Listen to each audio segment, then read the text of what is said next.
Hello, I'm Robin Henning, and welcome to another Exchange Life Nugget of Truth. In the past, I've shared with you about Immanuel Healing Prayer, which is what we use to help our clients connect with the Lord to heal from trauma and to break free from sinful strongholds. Now today, I want to explain a little more technically how Immanuel Healing Prayer works. If you remember, I've talked about this before too, that our brain processes information through 5 different levels of brain processing. And for an experience to become a memory that is accessible for recall, it has to make it through to the 4th and the 5th levels. Now remember, level 1 information processing is information sent through my eyeball, the ocular nerve, to the back of my head, back part of my brain here. And it happens at a subconscious level, and it happens a bazillion times a second. And I'm processing constantly, answering this question: is this important? Do I need to pay attention to this? Most of the time it's no, and immediately whatever that is getting ignored. And when I hit upon a yes, my focus gets turned toward whatever the yes object is, and it passes the information now up to the next level, level 2 processing, where it answers the question, is this safe? Now, if my brain says, no, this is not safe, predator, alert, alert, the brain stops processing the event and the experience and sends a signal down from the back of my head, down through the spinal column to my kidneys, and activates the adrenal gland. Adrenaline then is kicked into my system, and the fight or flight mechanism is activated so that I'll survive whatever this scary situation is. And this is where PTSD and dissociative identity disorder can occur, because that emotional response to the fear mechanism gets buried in what the Bible calls the hidden chambers. Freud would call it the subconscious. And it's going to prove problematic moving forward. Let me give you an example. I had a client who was in a pretty nasty car accident, but she survived it, and without too many injuries, but it really shook her up emotionally. She recognized the Lord kept her safe, and she was thankful for that. But she'd be in situations where it was congested and a lot of traffic around her, and she'd all of a sudden get a panic attack. And she didn't understand why, because she knew the Lord had kept her safe and all that stuff. So we did some Immanuel Healing Prayer, and the Lord took her back to that memory, and we processed it through and got rid of the toxic anxiety and emotion that was involved as she worked through the memory and experienced the Lord's presence and Him sheltering her and protecting her. And as she became aware of His presence there and was able to walk through and tell me her story, she was then able to process it through, and she would then weeks later, tell me that she'd be in similar situations and she had no problem, she was free, and she was just glorifying the Lord. Okay?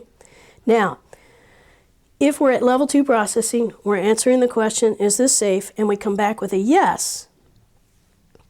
We then move on to level 3 processing. Okay, we're moving up the brain here.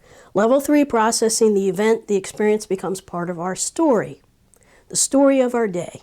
In other words, we're able to relate the event to someone else very calmly. There's no extreme emotion involved. We're able to tell our story. Okay?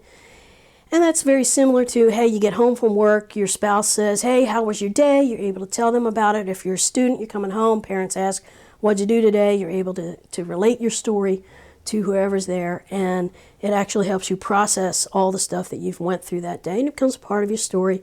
And then it's going to move forward into what the front part of our brain, where it's going to go through the verbal logical explainer, the VLR is what it's called. Okay? Verbal logical explainer is attaching and solidifying the meaning of the experience and of the event. It's logically explaining what happened. Okay? And as it does that, if we decide, hey, I really want to retain that information, it's really, really important, the VLR says this is really, really, really important, hang on to this, is going to move into level 5 processing, where it becomes a true part of our knowledge base, so much so that you're able to pass that knowledge on to someone else. That's all 5 levels of brain processing. That's how our brain works. This is a very simplified explanation. I'm condensing lectures, hour-long lectures, into a few minutes here for you. And you remember the old adage, you can't teach what you don't know, all right? This is very true. If you haven't processed information all the way through to level 5, you're not going to be able to pass it on to anybody else, okay? And it's just going to be laden with emotion. You're not going to understand what's happened. Okay? Now, why am I going into all of this? Well, when we're doing Immanuel healing prayer, we are not slipping into mysticism. We are actually using a neurological technique coupled with the power of the mind of Christ through the Holy Spirit to help a person revisit an experience that they're stuck at level 2 with and process it all the way through to level 5. This is going to result and leave them with a tangible memory, cleansed of the toxic emotions that trouble them, whether it be fear, anxiety, panic, shame, guilt, rejection, you name it. When we ask the Holy Spirit, when we start out, we're asking the Holy Spirit to take them to a level 4 or 5 memory that feels really good. In other words, fully processed. It's something they can rejoice in. They recall very clearly the presence of the Lord. It's a really good memory. So we start out there. Why? So that they're fully functioning in their brain processing. We don't want them starting with the bad memory because that leaves them at level 2 and they're not processing all the way through to level 5. We want to make sure they're fully processing in their brain, okay, level 1 to 5 all the way through. And so we let them sit, I call it the happy seat. These guys call it some other more technical terms. I like the happy seat, where they have really good memories. They're feeling good. They're fully brain functioning. And then we ask the Holy Spirit, we engage with Him, and we ask Him to take them to the memory, to the experience, that's a better term, to the experience that they're stuck at level 2, where there's anxiety, panic, fear. What's causing this negative emotion that's become debilitating? And so He will take them to a memory. If this is when He wants to bring healing, He will take them to a memory. They will relate that memory to me, and I will help them process through with the Holy Spirit by interacting with some questions. Lord, show her the lie, show her the truth, show her, it's a whole variety of things. There's no real set pattern because everybody's going through different experiences here. And I help them engage with the Holy Spirit, and He will then take them through, as they're trusting Him, He'll take them through the experience. He will not re-traumatize them, okay?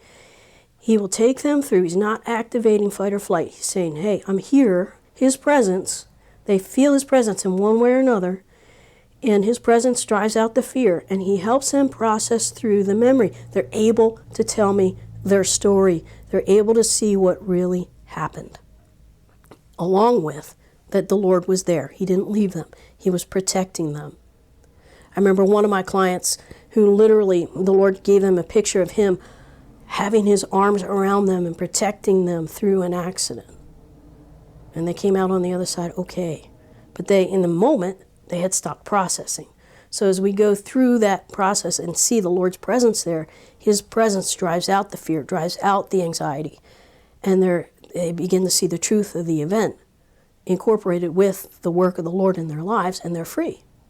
And then they're able to go through and not only tell their story, but it then passes through the verbal logical explainer, and they begin to understand what happened. Not just know what happened, but understand it. And now they're able to not only tell their story, but pass on the information. And if the Lord gives them a life lesson, they're able to teach it. Okay?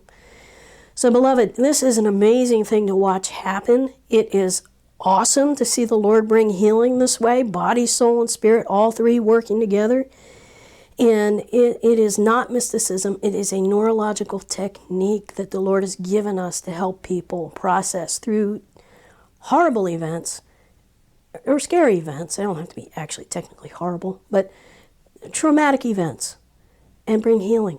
It's beautiful to see. It leaves them fully understanding in truth what happened while they're fully aware of the Lord's presence in the memory. They're no longer stuck repeating unhealthy habits or crippled by negative emotions. They're free. They really begin to rejoice in the Lord. They begin to rest in Him. That healing is complete, and they're able to move on and help others sometimes even. So listen, beloved, if you want to learn more about this, I encourage you to check out YouTube lectures given by Dr. Jim Wilder and Dr. Carl Lehman, Lehman.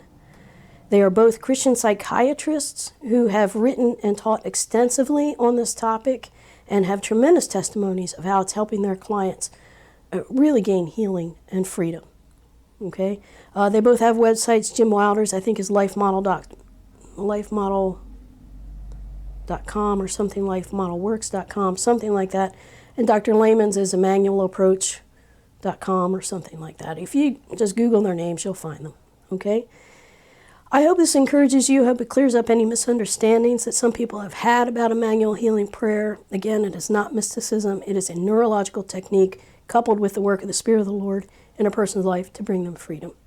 I hope this encourages you. I hope you have a blessed week in Jesus. We'll see you next time.